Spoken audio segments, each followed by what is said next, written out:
유해 발굴 송화는 중국하고 협의가 중요한데 예, 맞습니다.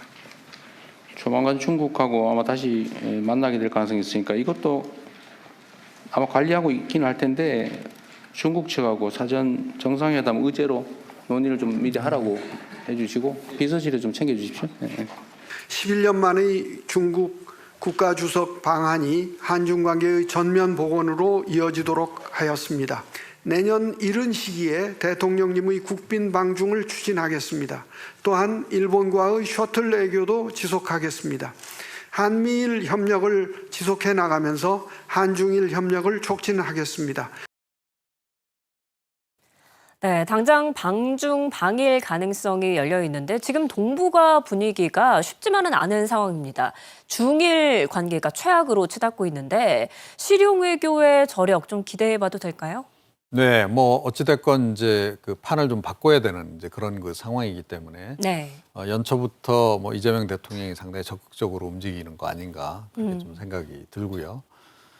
일단 이제 한중 정상회담이 열릴 것으로 좀 예상이 되고 있는데, 네. 뭐 아시다시피 지난번 그 에이펙 정상회의 계기 때 시진핑 국가주석이 우리나라 국빈 방문을 했습니다.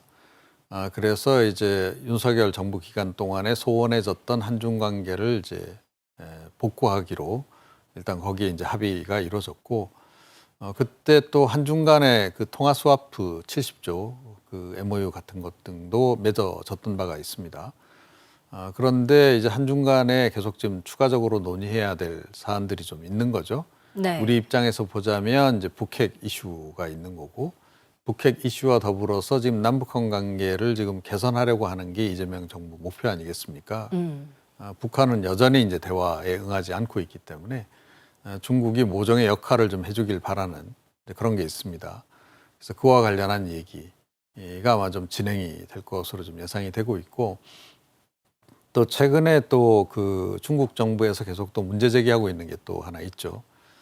우리나라가 추진하고 있는 핵 추진 잠수함 네. 건입니다. 그래서 또 계속 우려를 표하고 있고, 그래서 아마 그 이슈도 함께 다뤄지지 않을까 그렇게 지금 예상이 지금 되고 있고요.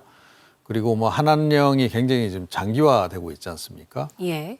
그거를 이제 빨리 좀 종식을 시켜야 되는 그런 부분도 있습니다. 그래서 이번 방중은 지난번 시진핑 주석의 이제 국빈 방문에 대한 일종의 답방 형태로 이제 진행이 이제 될 텐데, 지난번에도 이제 뭐 여러 가지 얘기가 있었고 MOU도 많이 체결하긴 했습니다만, 이번 정상회담에서는 좀 더 구체적인 얘기들이 이제 많이 좀 오가지 않을까 그렇게 지금 예상이 되고 있고, 네.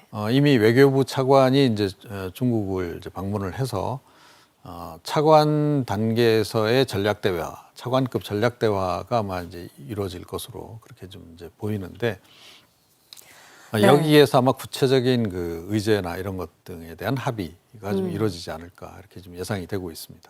네. 이렇게 한중 정상회담이 조기에 추진되는 거는 얼마 전 이재명 대통령이 외교부 그리고 통일부 업무보고에서 남북 간 적대가 완화될 수 있도록 최선의 노력을 다하겠다 이렇게 언급을 했는데 이것과도 무관하지는 않은 것 같아요. 예. 그러니까 뭐 남북한 관계 개선은 이제 우리 정부도 바라고 있고, 네.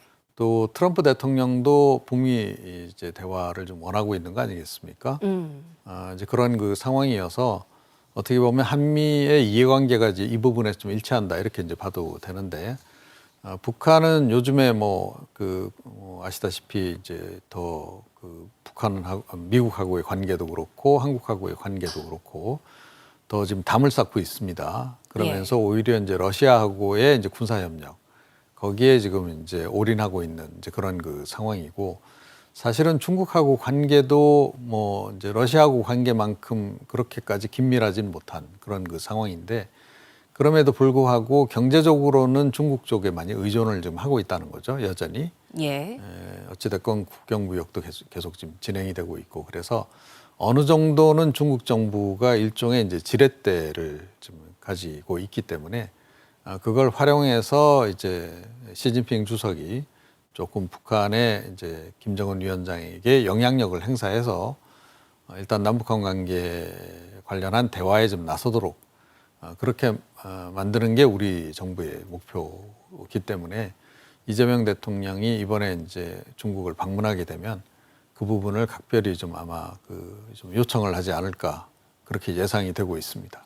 네, 말씀하신 것처럼 이제 한중 사이에 다룰 이야기들이 많은데 어떤 결과가 도출될지 기대해 보도록 하고요.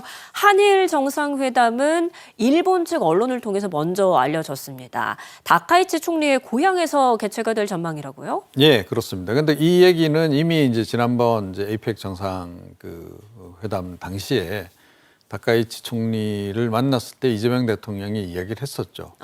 그러니까 이제 일본 방문하겠다는 걸 희망하면서 동시에 이제 장소는 다카이치 총리 고향이 나라입니다. 그래서 나라시에서 했으면 좋겠다라는 얘기를 했던 바가 있는데 아마 그 방향으로 좀 조율이 진행이 좀 되고 있는 것으로 그렇게 좀 알려지고 있고 일본 정부, 일본 언론을 통해서 지금 이제 사실은 구체적인 일정까지 지금 보도가 나왔어요.